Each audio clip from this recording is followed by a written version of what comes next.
I live in the middle of the Middle East, so this is the perspective I'm looking at the world at. This is an urgent video because, I don't know, I might be gone tomorrow. Anyway, let's go! Iran, here is how Israel is prepared for you. Mentally, I am terrified, of course, but YOLO, at least I'm with my family. What happened this year? Who got eliminated? What got conquered? What regimes fell down? Let's go through what had happened in 2024, with the focus being around Israel. Israel.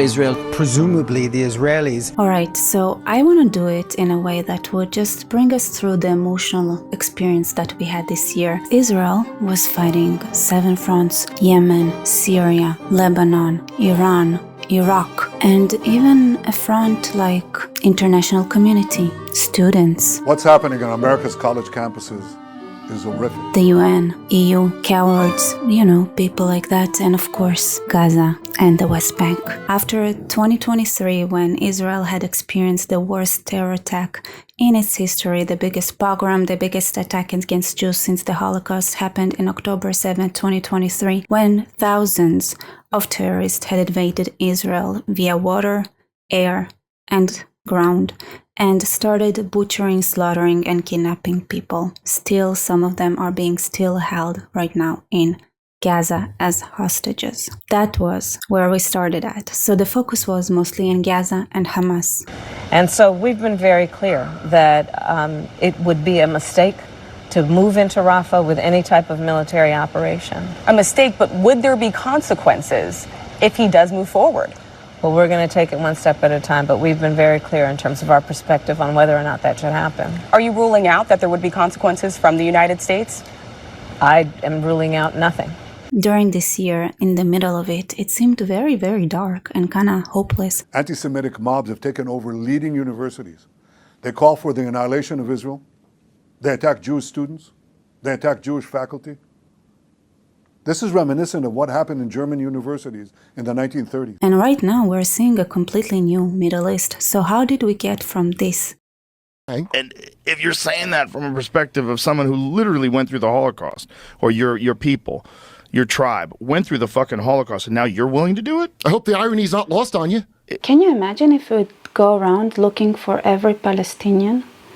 And then after finding every Palestinian here, then going around the world and looking for every Palestinian, asking people if they are hiding a Palestinian boy, maybe, a child, a baby, because you need to eliminate them. This is what the Jews went through.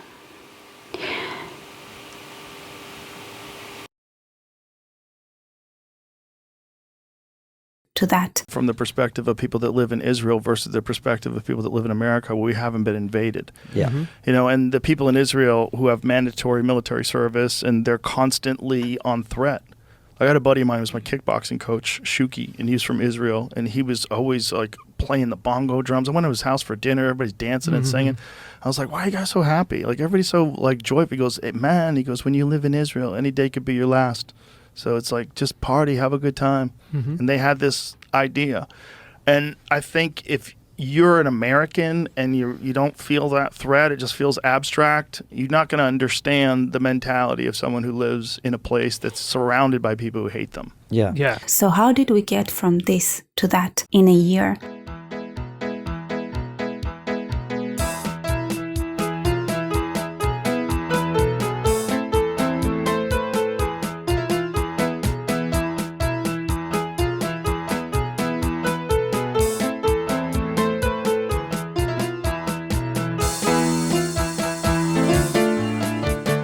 A great way to start this year is, of course, to support your favorite creators.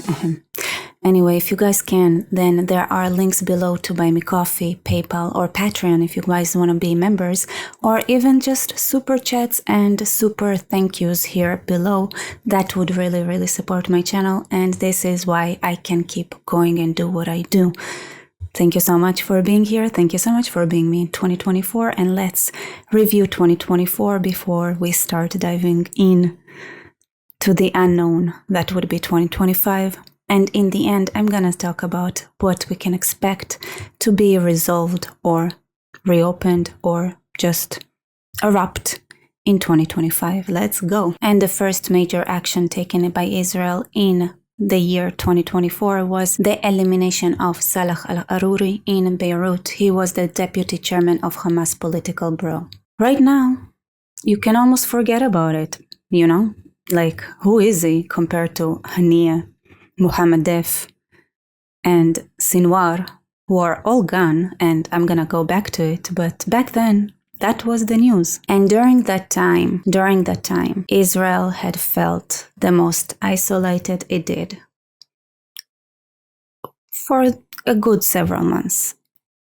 Until, wait, before we get to the until, there is much more depression. As an Israeli citizen, that was my perspective, and that was most of the perspective in the country. You see, after Israel had completed the conquest of Gaza in the 6th of January, or if we want to be generous, the 12th of February, because the 12th of February is when we had a very heroic rescue mission of 2 hostages that were held in Rafah, even though back then Israel did not enter Rafah yet.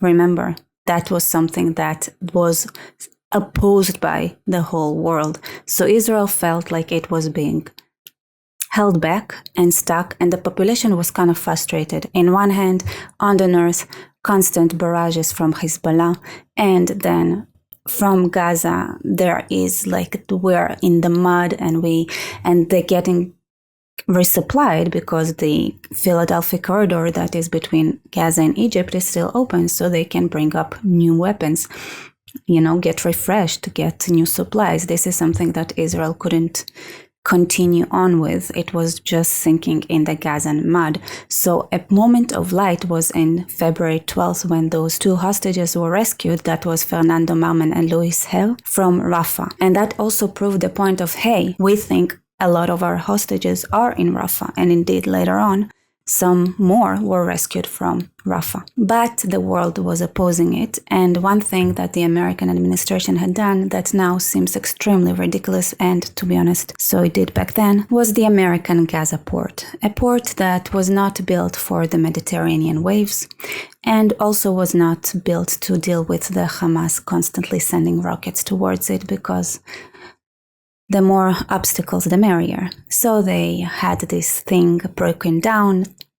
They had forced Israel to accept to relocate it to Ashdod and try to make it operative from there, and then back to Gaza until it just, you know, I don't know where it is, maybe just sunk into the sea, but that was a thing that happened. Let's talk about the great idea of putting an American port in Gaza. What an amazing idea. You're gonna regret it so fast. With the first quarter of 2024 feeling like Israel is succumbing to the pressure from the United States, is not taking enough actions, and is kind of stuck. On April 1st, Israel had struck unofficially, but kind of officially. Nobody seems to think it's anyone but Israel, but it might have been Liechtenstein, since Israel didn't really confirm it's them, I think, yet, but you know, maybe they had slipped somewhere and said something, but Liechtenstein or Israel had struck a building in Damascus. Was it the Iranian embassy? Was it the building next to it? Doesn't matter. What they did there was technically illegal. It's kind of sad,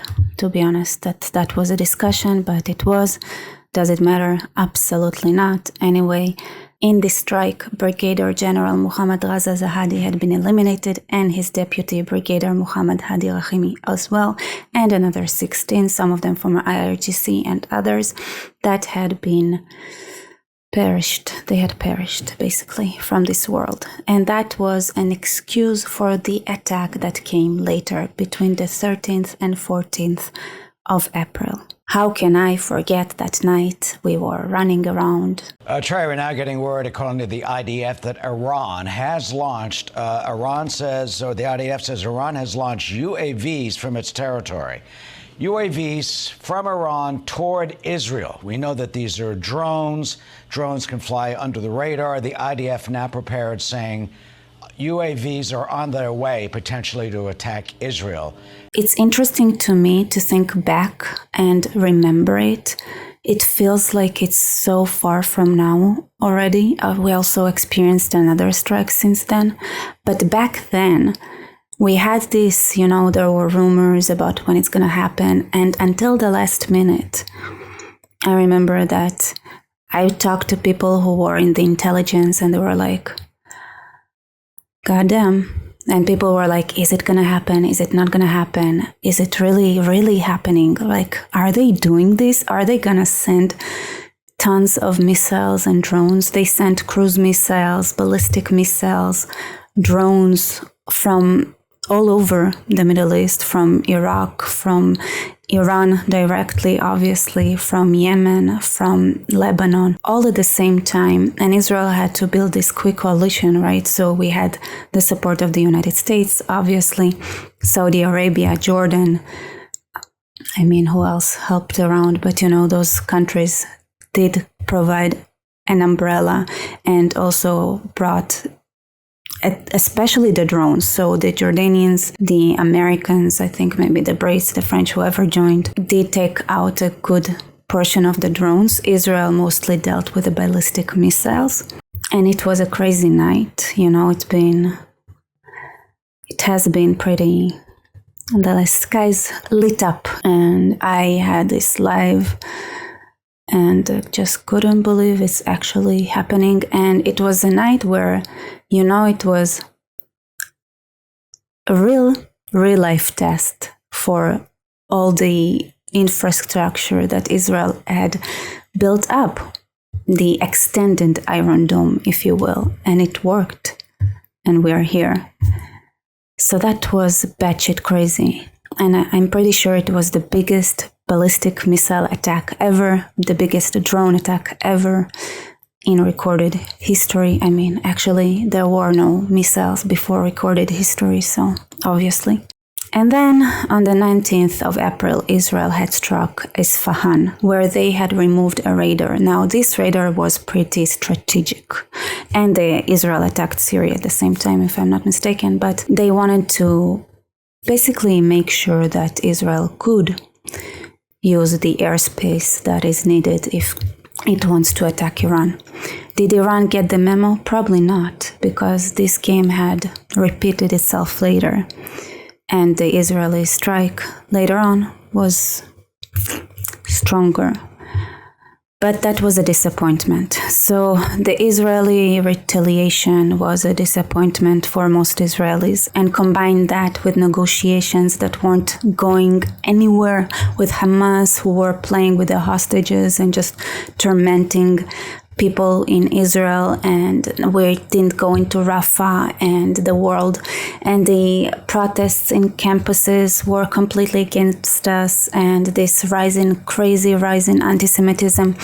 And the Biden administration and the Americans, right, they had described this attack as Iran targeting Israeli military facilities. There has been mixed reporting over the past several days if the Iranians would only target military installations like bases in the northern or southern part of this country, or if they would target major population centers like Tel Aviv, where we are standing right now. There is an understanding that regardless, the Israelis see this as a direct attack on their territory. Whitewashing it, basically, just making it okay. I was like, by the way, it was all looking like it was with A-OK from the Americans, It's like, and a response for after that is like, we managed to take down the missile attack, so Israel didn't get hurt. I'm pretty sure actually there was a Bedouin girl that was injured in the attack at the time. And we were supposed to be okay with that. We were supposed to do nothing and just be sitting ducks to our enemies because this is what the world wanted. Wanted us dead. And that was the feeling until Israel couldn't take it anymore and Israel entered Rafah. And I don't know if you guys remember, but this was all a whole campaign. All eyes on Rafah. Everybody were like, oh, I cannot forget how Kamala Harris had said, I looked at the maps. There is no reason to enter Rafah, where all the hostages are at. And we have been clear in multiple conversations and in every way that any major military operation in Rafah would be a huge mistake. Let me tell you something. I have studied the maps. There's nowhere for those folks to go. And we're looking at about 1.5 million people in Rafah who are there because they were told to go there, most of them. There is no reason for Israel. Of course, Egypt was against it. They didn't want their involvement and their support behind the scenes of Hamas to be published. And the Americans didn't want it either, because some of the weapons were their weapons that were given to Hamas via Egypt. So maybe... But you see, the world doesn't care, and nobody cares that you guys supported Hamas or the world supported Hamas. Most people just wanted Israel gone at that point, and that was the overall sentiment. It didn't become a big deal. Israel cutting off the supply chain between Egypt and Gaza did not become a big deal because, you know, we found so much things that were supplied there, nobody cared. And guess what? There weren't that many casualties. It wasn't a disaster. And Rafah was taken pretty quickly, to be honest, amazingly quickly. And all this fear-mongering was for naught. That was May 6th. And that was closer already to Israel's Independence Day. And I cannot forget this speech that was given by Netanyahu saying, if we have to stand alone, we're gonna stand alone. And if we have to fight with our fingernails, this is how we would fight. Something like that. He said it better. Anyway, that was the feeling. We're alone and we're gonna fight to the end, even if it just means we're gonna use our fingernails. Because do not forget, America did not want to supply Israel with the weapons it was supposed to, even after agreeing to give it away and after passing all the, you know, Congress procedures and everything like that. They were not shipped for some reason. So there was another reason Israel didn't enter Rafah, maybe, is because we didn't have the ammunition we needed. We didn't have the supplies we needed because it was all halted, even though on paper it wasn't. So let me say it like that. This Holocaust Remembrance Day that happens a week before our General Soldier Remembrance Day of Israel had felt very, very real. Then we had Independence Day where we felt truly alone, but this is where things started to change. Okay, so after 6 months of doom and gloom, and I wanted to walk you through, guys, this kind of period that we had this year, because I think a lot of people just, you know, go quickly, because the second half of 2024, when it comes to Israel's war, was way more exciting and had way more things happening. Things had happened, jaw-dropping things that happened, and it was a completely different story. But actually, I have to say, for me personally, I feel the moment things had changed. I know it's gonna sound funny. It's gonna sound funny because nobody talks about it, all right? Nobody mentions it when they summarize the year 2024. Eurovision. Yeah, I know, sounds weird. For those who don't know, Eurovision is a song competition that is held annually, and it is, like it sounds, it's mostly countries from Europe and Australia and Israel who are not exactly European, and we come and go and we, like, you know, perform a song, and then we get very exciting, kind of gay as well, but very exciting. And Eden Golan was the representative of Israel. She had a song to remember the attack on October 7th. They had to change the lyrics so it wouldn't be that clear, but it was kind of clear anyway. Very dramatic, very touching. And she had to go, of course, with bodyguards, and there were protests. It was in Malmö, which is it's a Muslim city in Sweden, basically. And there were protests. She couldn't go anywhere. It was a thing. And the other contestants were like looking at her funny and like making faces when she spoke. And she got asked by journalists, why are you here? Don't you think you are endangering other competitors by coming? Shouldn't you have, But then we got a hint that something's going to be different already in the semifinals when a leak happened. You see the leak that showed that, was it Italy, that a good amount, maybe almost a half of the Italian voters voted for Israel for the competition. And then people were like, Is this gonna be when we understand what people really think? It was maybe the most political vote ever, obviously. So on the night of the Eurovision, so half of the points come from the jury and the other half come from the audience. And the jury didn't give Israel any points, obviously. I mean, they could be targeted personally. I guess it's not that hard to do, but whatever, cowards. World full of cowards. Was it 2024, wasn't it? But no. Things are changing. They're changing fast. But then, those points from the audience, except from countries that are more on the east, where they have their own conflicts, to be honest. Therefore, like, they had prioritized other conflict areas and show support there. That's fair, to be honest. Especially, well, Ukraine. So Eden Golan was also in Russia for many years. She's a famous singer in Russia as well. So she was not well received by Ukrainian audience. So I don't think that was against Israel. I think that was the case of them not wanting to vote to Eden Golan specifically. Why do I take so much time on the Eurovision? But this was the time where Israelis were like, wait, maybe we're not alone. The audience, the vast majority, the silent majority is here with us. And that was a turning point for me. Really, that was the turning point. And in May 19th, we had an accident. A helicopter went down, hit a mountain, and eliminated the butcher of Tehran, Raisi. Yes, Ebrahim Raisi was gone. Was it an accident? Did something happen? Was it the Mossad agent helicopter? Things would remain a mystery, but it was a good start. It was a good start. We got to the 6 months mark, and this is when all the action started.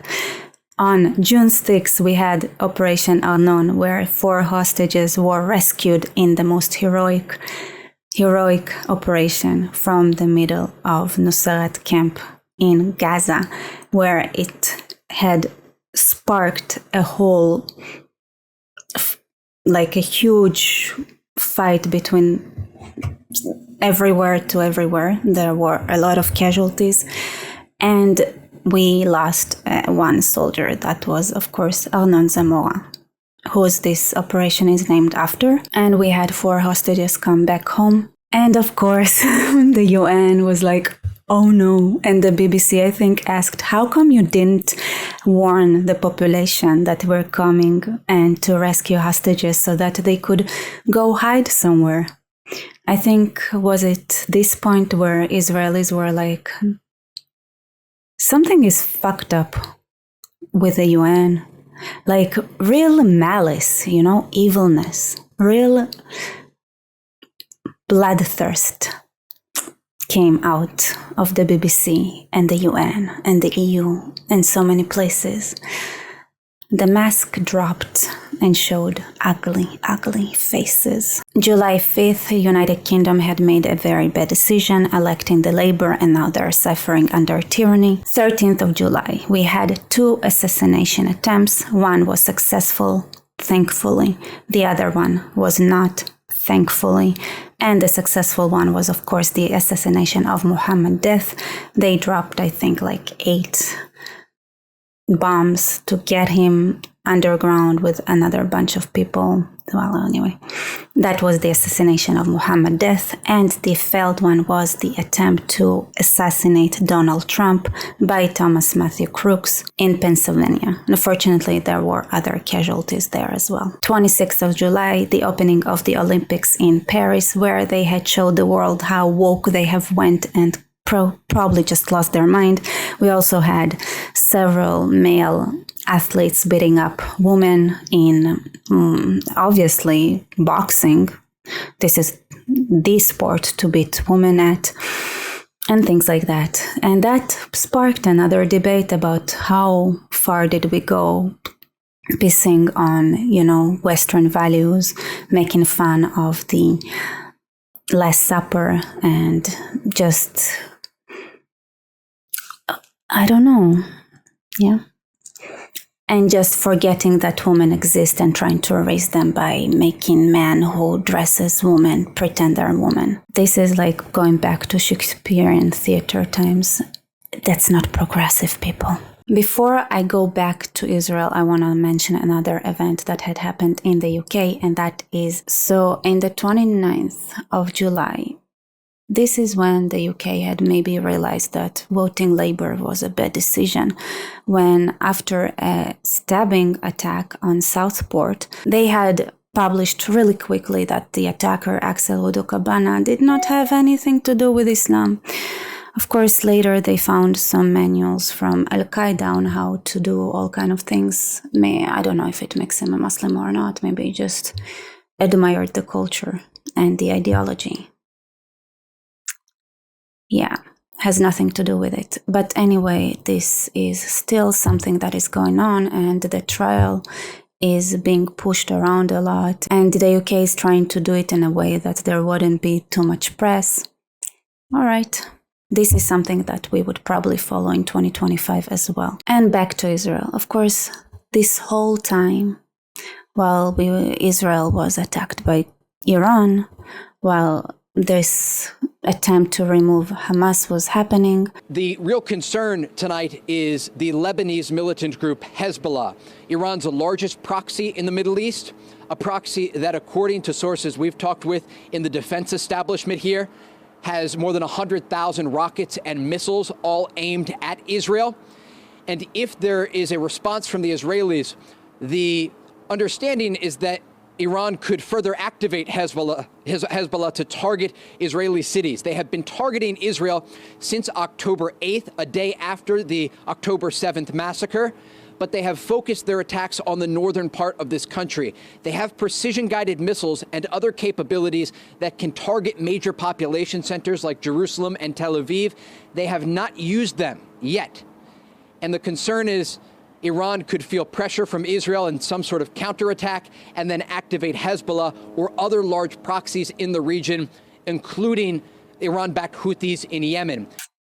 Hezbollah would not stop attacking Israel. This whole time, of course, nobody bothered talking about it. It was non-news, no matter how many people randomly got killed, no matter that there were refugees in Israel from the north who couldn't go back to their homes because the north was completely ruined by the constant bombardment from Hezbollah, from Lebanon, let's be honest. All right, I have to go somewhere. I'm gonna come back. I'm gonna look differently, probably, so forgive me. See you soon. Alright, thank you so much for watching. Like, comment, subscribe. If you guys want to support me, I have links below for Buy Me Coffee, Patreon, or PayPal, whatever works for you. Everything is fine. This is the only way I can keep being on YouTube with your support. So if you guys want to see more content and this channel continuing to grow, please consider supporting me in the links below. Thank you so much for being here in 2024. See you later.